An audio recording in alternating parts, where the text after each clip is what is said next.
The world of cinematography is currently in a state of chaos.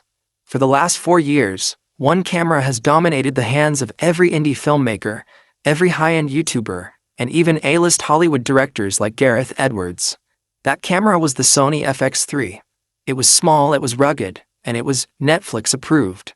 But as we move deep into 2026, the landscape has shifted. The competition isn't just knocking on the door. They've kicked it down.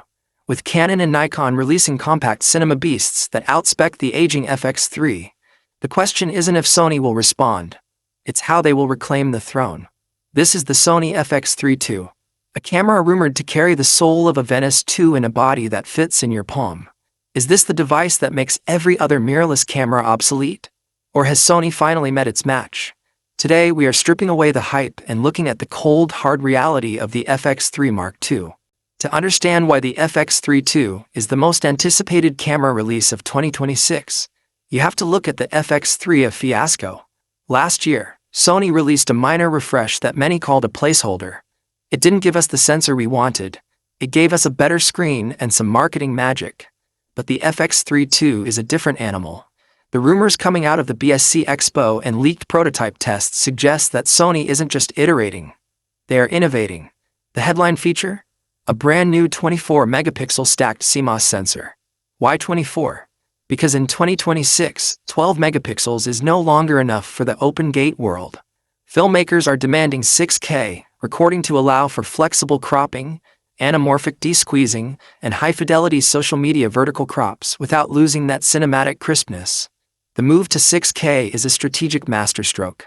It places the FX3 II directly between the ultra-high-res Burano and the workhorse FX6. But it's not just about the resolution. It's about the stacked architecture. This means readout speeds that are nearly instantaneous. We are talking about the effective death of the rolling shutter.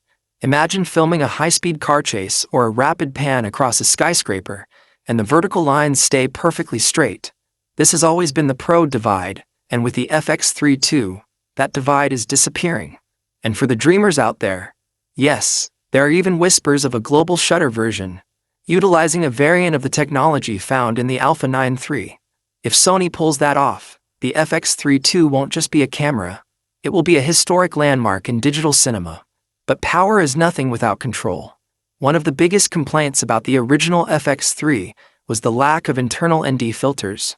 For a camera marketed as cinema line, having to screw on external filters was always a point of friction for run-and-gun shooters.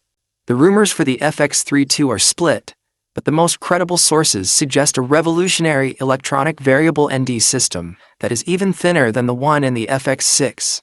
If Sony managed to fit an internal ND system into this compact body without making it a brick, they've already won. It would make the FX3 II the ultimate gimbal camera. You could move from a dark interior to a bright exterior mid-shot, and the camera would seamlessly adjust the ND density while maintaining your iris and shutter speed. That is the kind of professional workflow that justifies a $4,000 to $5,000 investment.